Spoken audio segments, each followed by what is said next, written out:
Hello and welcome to the final episode of Let's Play Planet Coaster Christmas Wonderland here on Theme Park Worldwide. Look at this park, whether it's in the daytime or here at night. It looks beautiful, doesn't it? It's been built across the past 9 episodes, and here we are, episode 10 and the final one. Well, we're going to have a more detailed look around the park, ride all the different attractions, share some off-ride footage, and of course now the park's packed out with 3,500 guests inside, which I'd say would be pretty much what this park would expect to get on a standard day, given the size of it. So yeah, let's have a little look round, and starting off here, of course, with a nice ride on Glacier Heights, the Ferris wheel, and yeah, just enjoy what this park has to offer. Christmas Wonderland. What a series it's been, and it's been fantastic to bring this to you in the run-up to Christmas 2020 after what's been a really difficult year. It really has come together nicely, and I'm just going to go through the areas, we'll ride on the attractions, put some off-ride footage in, and also I'm just going to share some of my highlights and some of the bits that I really enjoy the most about this park. Now, of course, this was the first area that I built way back in episode 1, like a Christmas town, so to speak, that you come into to start your adventure here at Christmas Wonderland. And yeah, I was really pleased with how this came together. A very blue, cold feel. Of course, you've got the carousel in there, the Claus's Christmas carousel that we put into place. Along with that as well, Dance of the Nutcracker just here, which is that classic whip ride that we put into place. I mean, I love these, like brilliant rides. So it was nice to incorporate this into the park. But right from the off, the plan was always to incorporate a lot of classic rides and also have a bit of a fairground feel to it as well. So it wasn't going to be like a travelling fair that I wanted to do. The whole theme of the park was a permanent winter themed park, and that's exactly what I went with, and I'm really pleased with how the end result was for that. So of course, you know, we went through this park putting in various different areas and covered pretty much everything that I could have as part of the Christmas theme. Santa's Village here just came together beautifully with the ice rink in the middle, of course the large dark ride that we put into this area as well. Just looking at it here, you know, it just came together really nice. Santa's Adventure, a Magical Wonderland, was that big signature dark ride for the whole park, and here we are, we're just going to take a ride on that again now, and of course I'll share a bit of the storyline again for you for this. Of course, Santa Claus has always marvelled at his magnificent workshop that he kept hidden deep in the North Pole from the rest of the world for many years. However, after a lengthy discussion with his wife, Mrs. Claus, Santa decided to finally open his workshop so that others could enjoy his life's work, of course, and gain satisfaction from the hearty smiles on people's faces as they whiz and whirl through the many rooms on show. He's even decided to bring in a few touch-ups to keep up with the modern times, such as robotic rappers, but don't tell Mrs. Claus. Beautiful dark ride that we put in here, Santa's Adventure, a Magical Wonderland, and of course this is where we've just entered into the workshop itself. The doors are going to swing open in front of us, and of course we enter into that more modern era for Santa Claus's workshop here, with some of them robotic present wrapping machines and lots of lighting effects in here. Came together great, and of course you actually sit on board Santa's sleigh as well. Really wanted to make sure that we had a lot of movement on this dark ride, you know, and which can be quite difficult sometimes in Planet Coaster because there isn't loads of moving features in the game really. Like there's quite a lot, but there's not a huge amount, not as many as I would like. So it was nice to get quite a bit of movement into this dark ride, Santa's Adventure, and yeah, I'm really pleased with how that came together as well. I'd probably say that this is my favourite ride that I've built in the park, actually. Put it straight out there a few minutes in. Definitely my favourite ride that I've built in the park. I just think the show building's really nicely fits in with the area as well with Santa's Village. You know me, I like to kind of incorporate the show buildings into the area. So yeah, I was really pleased with how this came together. Looking back on it now, I would have added an extra scene into this ride here if I could have gone back in time and changed something. I don't really know what exactly, but just one more scene to make it that little bit longer, add a bit more length to it, but still really pleased with how that came out. I really am. And of course, the area has a large roller coaster that we built into it as well. One big ride that I wanted to install, and of course that's the Alpha Express, and here it is just running around the mountain there. This park's version really of Expedition Everest really. Of course this features 3 lift hills. Let's take a ride on it on the front. Use them swinging cars just to add something a bit different to this. So of course you've got the swinging cars there that guests can sit in on the trains here. And with this, it wasn't particularly heavily themed. It was more the mountain itself told the story of this going through. And of course, Santa's village, you know, these wooden carts are used to transport the toys and presents from one side of the village to the other. And one day, the supervising elf forgot to have his hot chocolate and he fell asleep on the job. Oh no! Leaving the cars unattended to whiz off into the distance. The cars have travelled off through the mountains and have taken a wrong turn, where you can hop on board a cart of your own and go and find the missing carts and presents. So that's the storyline that we went with for the Elf Express just here, and really pleased with how that came together, to be honest. Like, a brilliant coaster, nice length to it, rides really well, especially at night as well. Some really good near-miss head chopper elements as you're going around the ride. And of course, you know, it's a nice mix of theming with the rock work and of course the coaster just interacting with that, and the tunnels. Like this lift hill here, it didn't require too much work, but it just does what it says on the tin. This is the third lift hill going into place, going into that left corner. And then down we go into the rest of the layout. I tell you what, I think what's really made this park is doing it in the run-up to Christmas 2020 after a really difficult year.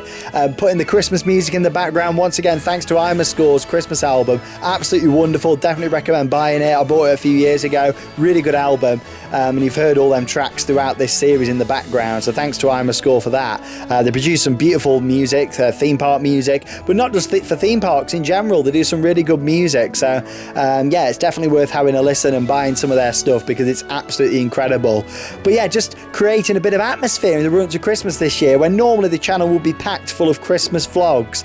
But it's not been the case this year. We've done a few Christmas vlogs, but nowhere near what we would have normally because of the virus, of course. So yeah, it's been nice to do something a bit different. 4 years of Planet Coaster being out, and I've never really done anything Christmassy before. So it was nice to do a big Christmas park, not just decorate a park of Christmas, actually theme the whole place up to Christmas, and utilising snow as well. Really came together nicely, which I'm very pleased with. You know, I just really feel like that added to the overall atmosphere of it. We've got the ABC Tourbillon just here, the Rapper Present-O-Matic with its wonderful green and red colour scheme on there. We've got some flashing lights down the side as well. Of course, you've got Festive Flight there in the background. We'll ride on that shortly. But yeah, I was really pleased with this, the Rapper Present-O-Matic. I just thought it fit in really nicely. Brilliant name, one of my favourite names, of course. I just want to say thank you to everyone that's put name suggestions through for this series. And just in general, with theme ideas, storylines, you guys are absolutely fantastic when it comes to naming things and coming up with these fantastic stories. So thank you very much for that. But here we go, we're on the Husk Condor now, Festive Flight. Brilliant ride for getting views across the park. I'd imagine that'll provide the best views because it's quite tall and it spins as well. It means you get to see all the way around the park. Whereas if you're on the drop tower, for example, you're only looking in one direction. Whereas with this, you know, you're looking all the way around. Talking of the drop tower, we've got 3 different names to reveal when we get up to that area that you guys were commenting on episode 9 for, of course, for that final themed area that we built, the Alpine Village. So we'll have those coming up in a few minutes as well. Charles Chadwick's Chocolate Factory. Oh, really pleased with how this ended up. Of course, this was the first dark ride that I built out of the 2. And Charles Chadwick, you know, he's a candy and chocolate inventor, but his business became very busy. He almost went bankrupt due to the fact that he could not keep up with the demand. Charles wished that he could produce enough confections for the whole world. And by a Christmas miracle, the wafers and chocolates began to grow until Charles's factory was overflowing with sweets.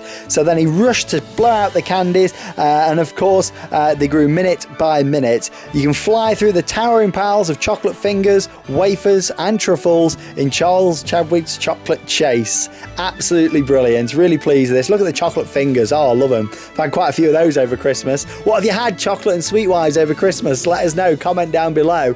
And also, have you had any theme park related Christmas presents as well? I would really love to know what you've had for the festive season. This is definitely my favourite scene in the ride, the main part of the factory itself.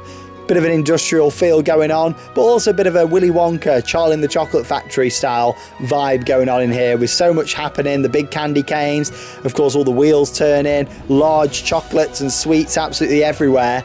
And then you go into the taste tests at the end of this ride, which is full of pretzels. And along with that as well, you've got all the wonderful gingerbread. Oh, love the gingerbread. I thought, we've got to have some gingerbread. It's a Christmas park, and putting in this big, like the interior of a gingerbread house, just to sort of have a finale scene there to Charles Chadwick's Chocolate Chase. A tongue twister that I still struggle to say. But you know what? Brilliant name that I'm really pleased with. The town fair, a nice area that we actually tried to replicate, a bit of a travelling fair that has come to town. And of course we put in all of the buildings, which we'll have another look at shortly as well, and the car ride. But yeah, this all came together nicely. Of course, you've got the wonderful balloon ride there. What we said with the balloon ride is that actually there will be baubles, and the name that I picked was the Flying Baubles for that. Along with that as well, you've got the wonderful afterburner, the Tinsel Twister, just in action there. Love that, the Tinsel Twister, brilliant name. And of course you've got the guests all enjoying that there. Brilliant lighting package all around this area. You've got the big spotlight shining up into the sky there, which is brilliant. Just makes it add to this more travelling fair vibe that I wanted to create all around the town fair themed area of Christmas Wonderland. On to one of my all-time fairground classics now. I absolutely love it. A good break dance attraction. This is Rockin' Robin that we've got just here. I can't just say Rockin' Robin. You have to sing it. You have to. But of course, we've got the wonderful fire effects just on there as well. We put that background at the back there as well, just to make it fit in even more with the area. And of course, we added some truss in for the lighting effects as well.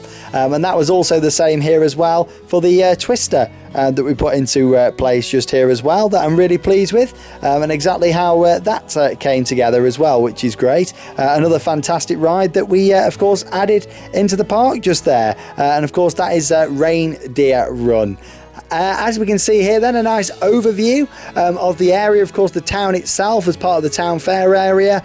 Loads and loads of lights, photo opportunities. That was the whole idea with this that I wanted to create. Something that's like, wow, this is what my street could be like. I want to live here at Christmas. That's exactly what I wanted to create with this area. Sort of all part of the town fair, but this was being the town itself, and it's like the fair has come to town with this one. But yeah, really pleased with how that came together.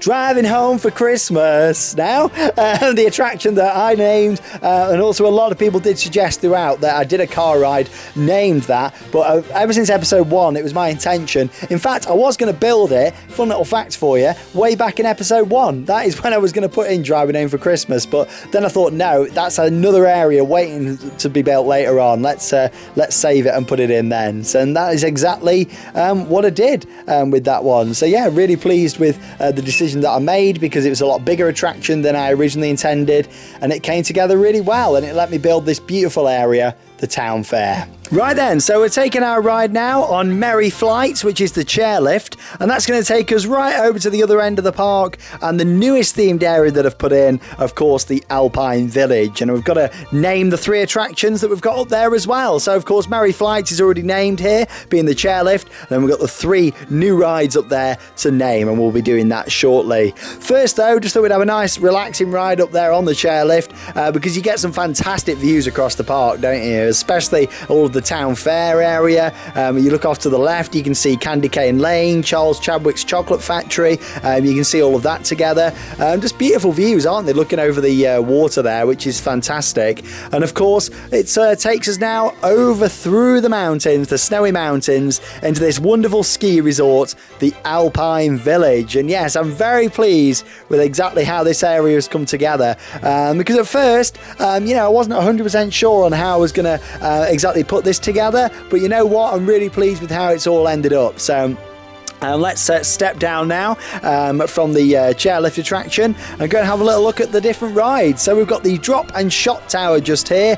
Brilliant name, thanks to Alistair Askey, and has come up with Snow Falls. How cool is that? I love it. Snow Falls. There we go. Nice and simple. I thought when I read through all the comments, as always, I read through them all. That one just really stood out to me. And I had a bit of a laugh, a bit of a chuckle. So I thought Snow Falls. It's so simple but so good. So thanks, Alistair, for coming up with that one. on, I just thought, yeah, that would work fantastic. Of course, the guests are loving it. They're all queuing up there, and you get some fantastic views looking out over the forest there, out of the park boundary as well, and of course for the currently unnamed bobsleigh, but we'll be naming that in just a moment after the caterpillar just here. Thanks to Jacob Smith for coming up with Snowstorm Spin. So I thought we've got snow falls, let's have Snowstorm Spin. It fits in really well for this caterpillar attraction, so thank you very much to Jacob for coming up with that one. And then finally we've got the bobsleigh just here, a full POV coming up for you now. Fantastic story and name for this one that I'm really pleased with. So the name for this one is the Adrenaline Alpine Express. There we go. I thought that had come together really nice. So we're not saying adrenaline, it's adrenaline for this one. So thank you for coming up with this fantastic name and also story. So the festive spirit in the Alpine village is always very high during Christmas, with delicious treats being sold on every corner and toy shops full to the brim with toys from Santa's workshop. One wintry Christmas Eve, the people of the village discovered a blockage on the Alpine Express, which took people and presents to and from Santa's village. This was preventing any last-minute gifts from arriving and stopping people from getting home. So the villagers decided to put together a monumentous effort to modify the Alpine Express and see if they could blast through in time for Christmas Day. Join them as they whiz around snowy bends and feel your heart pumping as you take on the challenge of a lifetime on board the Adrenaline Alpine Express. There we go. Really pleased with that. So thank you very much for coming up with that fantastic name. I love it. And what a way to wrap up this fantastic park and this awesome series. Look at that, gliding there through the snow.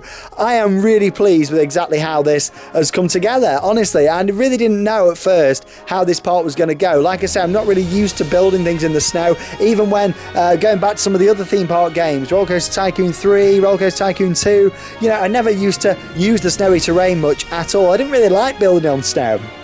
So it's been really nice for this series to do it, a full snow-based park, and also in the run-up to Christmas as well has been fantastic. It really has. So I'd just like to say at this point, thank you so much to each and every one of you who has watched and supported this series over the past 10 weeks. It really has been incredible. We're going to just show a little bit more aerial footage now of the park from a few different angles just to wrap up this series and Christmas Wonderland here on Theme Park Worldwide for the last time ever. It's been wonderful. It's been emotional, it's the end, but you know what a way to wrap up Planet Coaster for this year. The good news is I'll be back in a week's time, next Wednesday, with the start of a brand new theme park that I'm going to be building here on Theme Park Worldwide, and I'm really looking forward to it. I've just started work on it actually before this episode's just gone out to you guys. So I've started work on it. I'm really pleased with how it's coming together so far for episode 1, and I'm looking forward to it. It's going to be shared once again every Wednesday. That is the new day for Planet Coaster, or at least until the end of this next series, when fingers crossed the theme parks will be back open and we can get out there and enjoy the parks. And by that point, I'm probably going to have explored pretty much everything that there is in Planet Coaster, unless we're going to be seeing the release of any more DLCs or anything like that. Who knows? But let's see what happens. But thank you very much for joining me. I'll be back next Wednesday with a brand new park, brand new theme, and a brand new year. Happy New Year to you all. Here's to 2021. And that leaves me with one final thing to say. See you next Wednesday, and get out there and keep on riding. See you soon.